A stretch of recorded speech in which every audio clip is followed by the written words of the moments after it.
Um dos desafios para entendermos corretamente o texto bíblico é ó, perceber o tema central.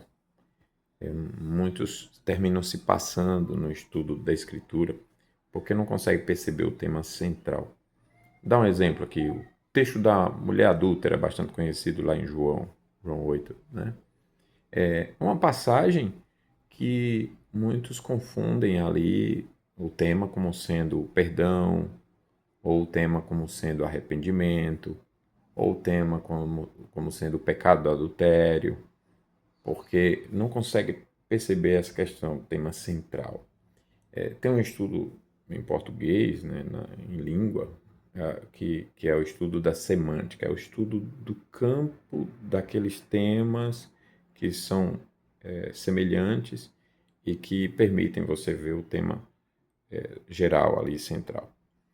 Então, quando a gente olha as expressões lá de lei, de julgamento, de condenação, de apedrejamento, de Jesus perguntando, né, quem não tem nenhum pecado atira a primeira pedra, cadê os seus acusadores, eles acusados pela própria consciência, tudo isso dá uma clara evidência de que o tema central é julgamento. Tá ali nesse campo da justiça, do julgamento, do tribunal. E quando você permite, isso é campo semântico, que é chamado, né? Então, quando você consegue perceber isso, você consegue concluir, uma vez que Jesus não permite que uma lei justa seja distorcida na sua aplicação por acusadores mal intencionados e que estão aplicando a lei de forma injusta, você percebe que Jesus faz justiça. O texto está mostrando que ele faz justiça. E ele faz justiça em que momento? Num julgamento injusto. Então nós podemos dizer, olha, o tema central dessa passagem é a justiça de Cristo no julgamento injusto. Aí vamos pegar um outro exemplo do fariseu e o publicano. Então nós temos ali o fariseu e o publicano orando, né? O texto mostra isso. E nas orações dele, muitos podem dizer, olha, aqui o assunto é oração.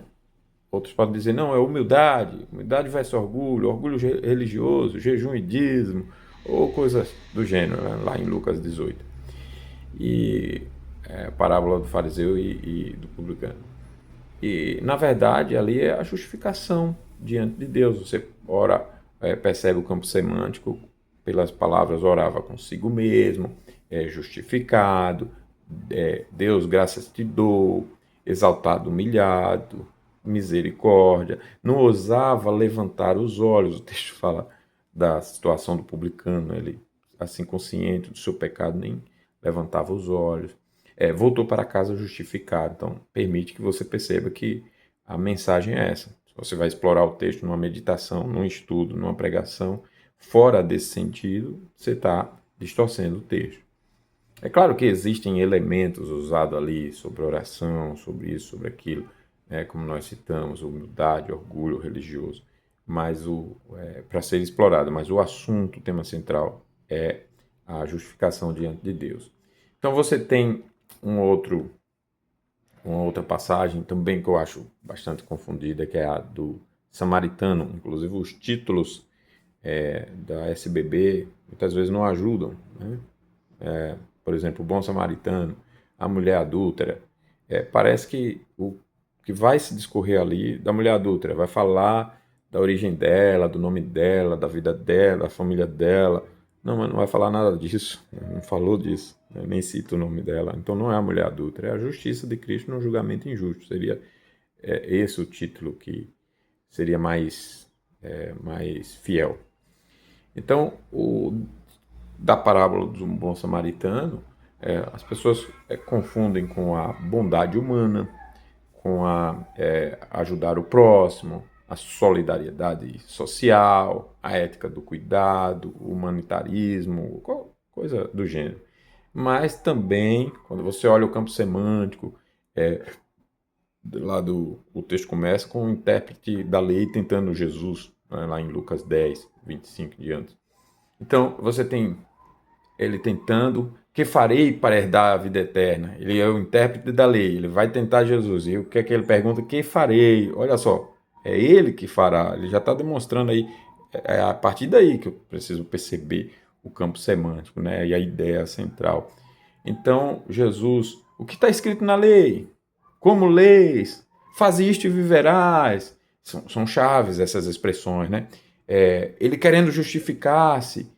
Quem é o meu próximo, né? Porque tem aquela questão do entendimento de que o que é que diz a lei e tal, amarás o teu próximo como a ti mesmo. Quem é o meu próximo? Ele está tentando se justificar. Aí Jesus usa a parábola do samaritano, que, para quem sabe, né, a história bem a fundo, sabe que o judeu era inimigo do samaritano.